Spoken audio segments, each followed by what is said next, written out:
The Barnett Lewis Funeral Home is looking to move on after the loss of Elery Lewis. Lewis was involved in the funeral business for 6 decades, making him a staple in the Sioux Falls community.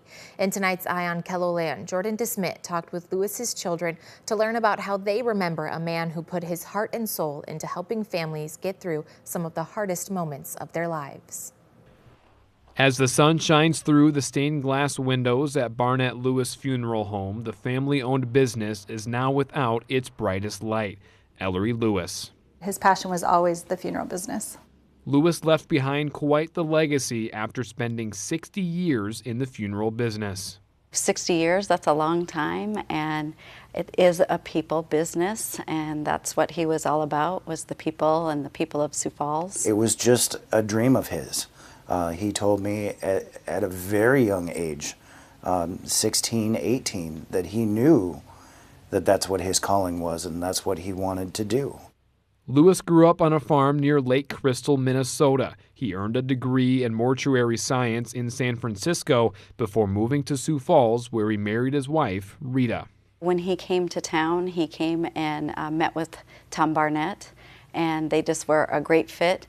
My dad always said he never felt like Tom was his boss. It was always a friendship, and he just taught him a lot about the funeral business and taught him a lot about Sioux Falls.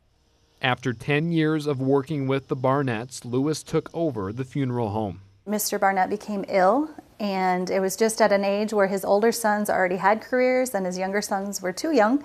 And so it just worked for him to take over the business, and he still worked with Mr. Barnett and had a great working relationship with him and the Barnett family. As Lewis started to make his mark in Sioux Falls, many started to know him as Skip. Elery is a Welsh name and very common in Minnesota, not so common in South Dakota.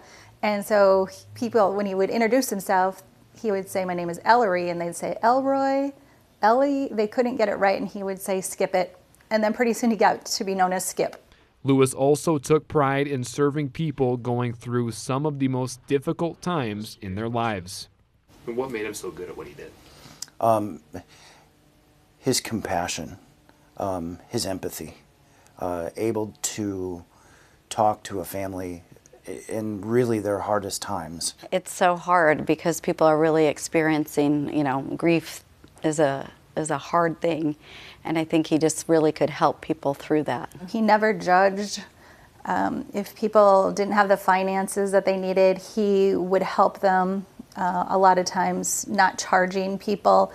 Lewis raised his children to live with the same compassion. He was expected a lot of us. He expected us to be hard workers. He expected, I think, that same care and empathy for others that he modeled.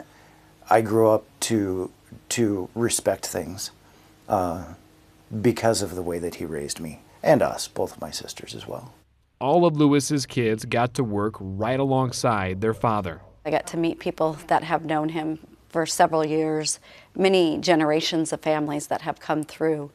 And I got to hear stories that I would have never got to hear. And they will always cherish the time they spent with a man that radiated joy. He and I, we would sing-alongs in the car, lots of country sing-alongs, and he loved Elvis. He loved going to concerts. He loved being out on the town. He had a great sense of humor. During the last few months, he had a lot of doctor's appointments, and he would have those nurses and doctors laughing by the time we left. And he was in a lot of pain, but you wouldn't know that by his persona. With Eye on KELOLAND, I'm Jordan DeSmit. Lewis was the third longest license holder in the South Dakota State Funeral Association. He also avidly supported causes such as the Wounded Warrior Project, St. Jude's Hospital, and the Knights of Columbus.